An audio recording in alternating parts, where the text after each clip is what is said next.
Hey there mga my love, Scorpio! Thank you so much for always staying here with me in this channel, babes. So before we start your reading, reminders muna staying dito for everybody. So just pick up only the messages you think are for you. At kung feel mo na reading na tayo para sa'yo, then this reading might be really for you. And of course, this is timeless as well, kaya naman just take only what resonates, okay? So, hi and hello pala new subscribers. Ako po si Yan. Welcome.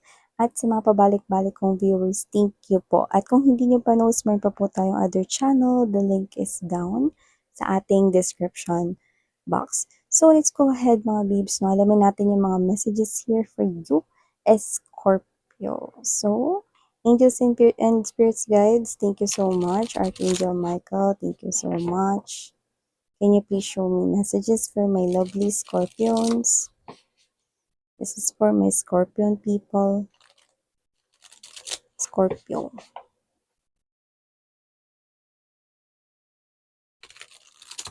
Medyo slippery ang ating cards for today. But manageable naman. Wow. Spell manageable. Okay.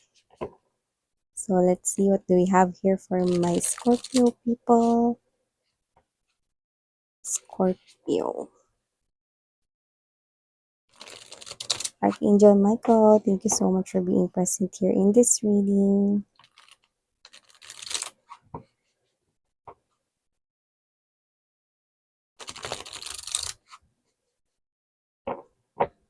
Okay, so ilatag naman natin lahat ng mga energy sa ating table before we start talking.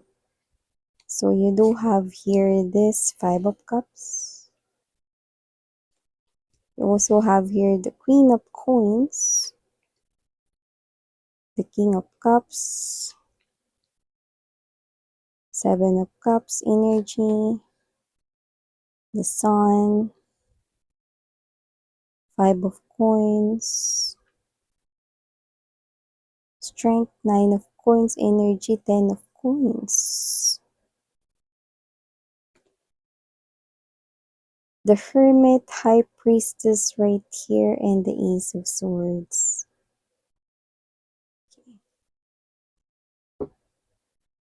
So, nakikita ko rito, no, na mukhang meron ditong hindi nag-uusap. Baka mag-partner kayo nito or baka boyfriend-girlfriend. Hindi kayo nag-uusap rito, no, pero nakikita ko, no, na may love coming from both sides. Love ka niya, love ka rin itong person na to, no. And for some reason, posibleng may tampuhan dito, no. So, yung iba may kinalaman sa pera yung tampuhan. Yan, no.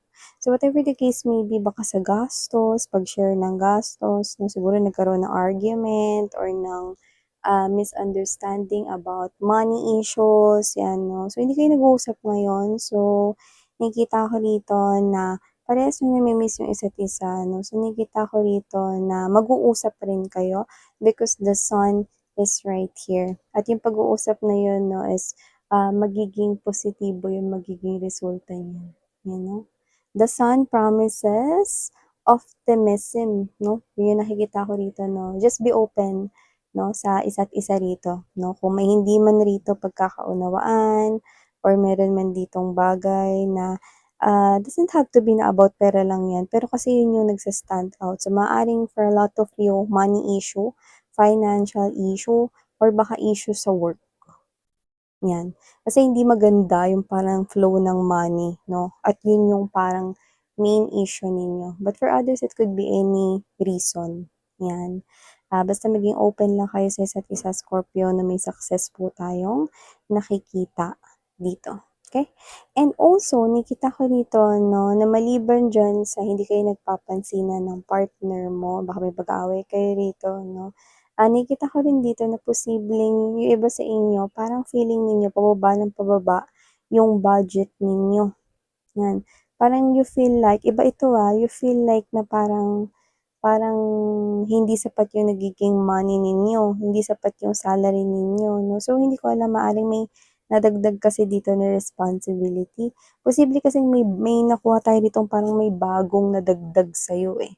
So, example, yung iba sa inyo siguro meron na kayo ngayong baby, sinilang niyo na yung baby ninyo 'no, and then siyempre kasali na rin siya sa budget 'no, yung mga needs niya 'no, yung milk, yung diapers 'no, medical rin 'no, na parang check-up siyempre 'no, nadagdagan na rito. So, parang dito hindi enough yung money 'no, at yung iba naman na posibleng yung nadagdag rito is posibleng kunwari sa negosyo, bago pa lang yung negosyo so kailangan suportahan 'no. Siyempre kailangan i-improve para mapansin ng madla, 'di ba? Kailangan mag-stay 'no, so hindi mo sinusukuan na maaaring hindi pa nagbo-boom yang negosyo mo 'no, kasi hindi pa gano'n karami yung nakakaalam niyan 'no. Pero nagsi-struggle ka rito kasi nga naglalabas ka ng money 'no. So nakikita ko rito ano man yang bagong sali or bagong ginagawa mo sa life mo ngayon, parang yan yung nagiging, reason kung bakit bumababa rin yung budget mo. But at the same time, you want to maintain 'no, yung money flow na maganda rito. So maaaring nag-iisip ka rito ng iba pang paraan paano mai-increase ang pinansiyal mo. 'Yan 'no. So, you might be thinking na parang this is something here na challenge lang naman 'no, mahirap lang ngayon pero nakita kong malalampasan ko rin ito. So, you might be, surfing the internet with the Seven of Cups energy right here na trying to find out what are the strategies or ano yung mga puwedeng ideas or concepts na puwede mong gamitin 'no, para mag-increase yung financial mo, either work-related, working in a company, career job, or business-related or ano man yan na magpapa-increase, no, racket or sideline na posible magpa-increase ng iyo ritong pera, is yan yung nakikita ko na isa-search mo somewhere at posibleng online ito. Yan. And also what I'm picking up right here is, this is you, nakikita ko rito na kung ano man 'tong pinagdadaanan mo ngayon, nakikita ko na mas magma-mature ka at mas magiging successful ka in the future. Nakikita ko dito 'no, that you are someone here na masasandalan ng pamilya mo. So, nakikita kitang magiging pundasyon ng pamilya mo 'no, and I do not know kung ba't ko nakukuha dito na parang ikaw yung first sa family, hindi lang sa family ninyo, parang sa mga kamag-anak mo, ikaw yung first na parang nagtagumpay ng gano'n 'no. And when I say gano'n, nakukuha ko rito na ibig sabihin yung maa-achieve mo in the near future is hindi pa na-achieve ng kahit na sino sa miyembro ng pamilya or relatives mo. Yung success mo iba, like stable talaga, permanente, because I'm seeing right here chest of gold coins. So ibig sabihin meron ka ditong maa-achieve na ikaw yung nakakuha ng first trophy or champion diyaan sa larangan ng kaperahan na yan. So nakikita ko dito na posibleng ma-achieve mo yung, mataas na posisyon sa kumpanya or baka magkaroon ka ng sarili mong negosyo at ikaw yung, maging owner niyan or maging CEO diyan, may nakikita tayong gano'n.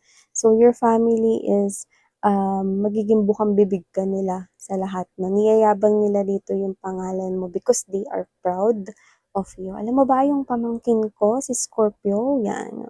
Alam mo yung anak ko si Scorpio. Alam mo yung tita ko si Scorpio, 'yan. So, gano'n yung nakikita ko rito 'no. So, meron ka ditong maa-achieve in the future na alam kong magsi-stay sa'yo at kung ano yun, yun yung problema mo ngayon na pinansiyal. Nakikita ko mag-i-improve yung life mo lalo na in terms of finances, 'yan. So, maliban diyan sa napakamagandang good news na 'yan, meron pang mga ibang mensahe rito and let me just read it for you guys. Meron akong nakita rito, nagdadalawang isip pero nagmumuni-muni. Isang person rito na hindi makapagdesisyon pero nagfo-focus sa'yo. At kung sino 'to, malakas yung energy, yung ex mo siya. Hindi niya alam, nabo-boring siya rito, hindi niya alam kung ano yung gagawin niya rito sa life niya. Parang pinapatay niya kasi yung oras dito 'no, lalo na pagkatapos na siyang mag-study or kung nag-aaral siya, study, kung nagtatrabaho siya tapos na siya mag-work 'no.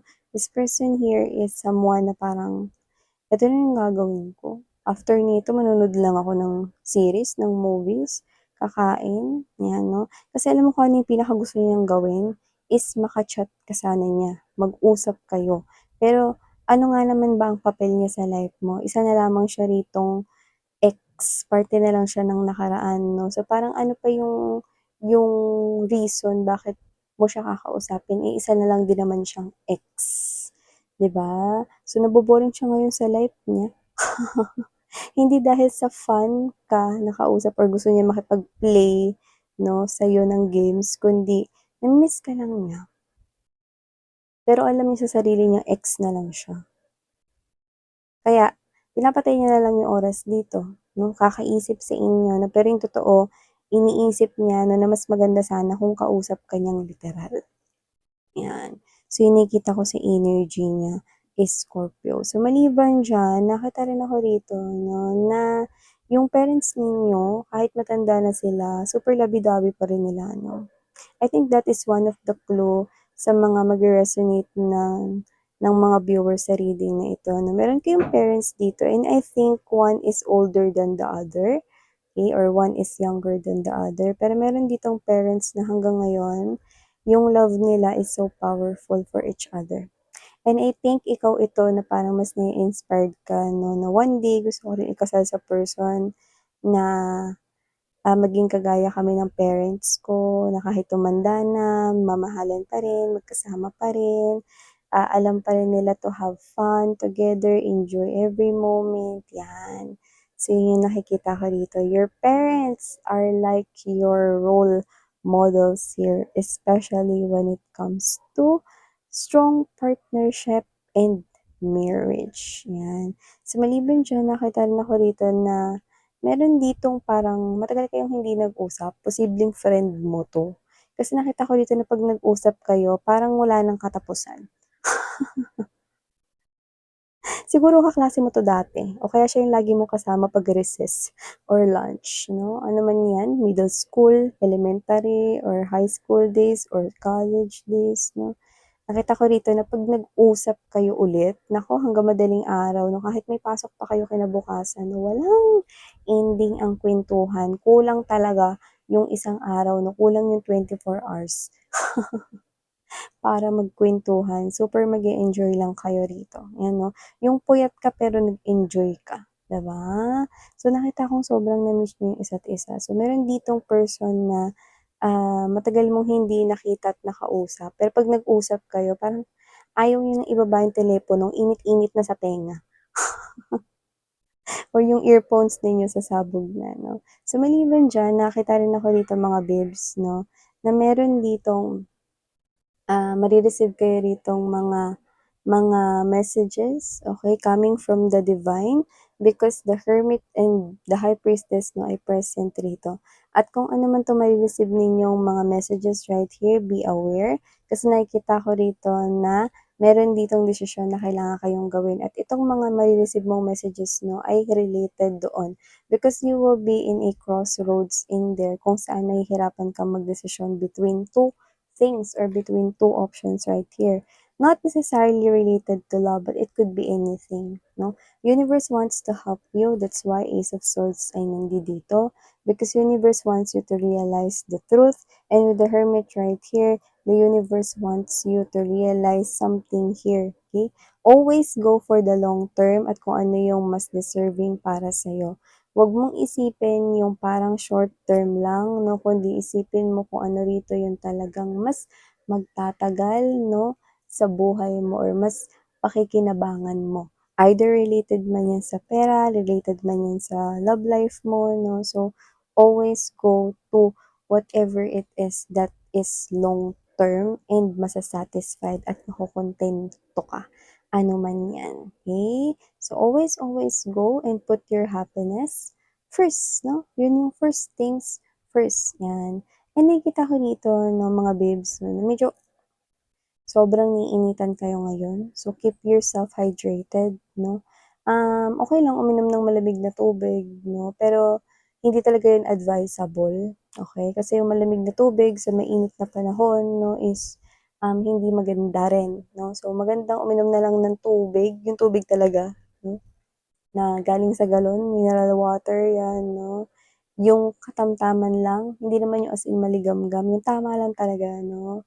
and keep yourself hydrated 'no. Lalo ngayon, hindi pa naman talaga as in tag-ulan na sunod-sunod 'no, kundi sobrang mainit pa yung ating panahon 'no. And another message na nakuha ko diyan, I think bago magtapos 'tong summer or itong kainitan ng panahon, nakikita ko rito na posibleng merong mangyaring maganda sa'yo.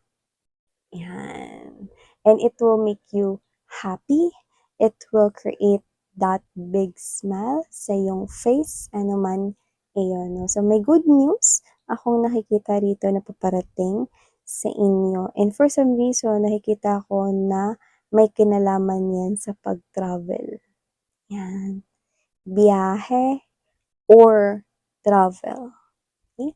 So, thank you so much mga babes. Sarang heyo, love and light. Muli ako po si Yan Scorpio. Thank you so much. Annyeong.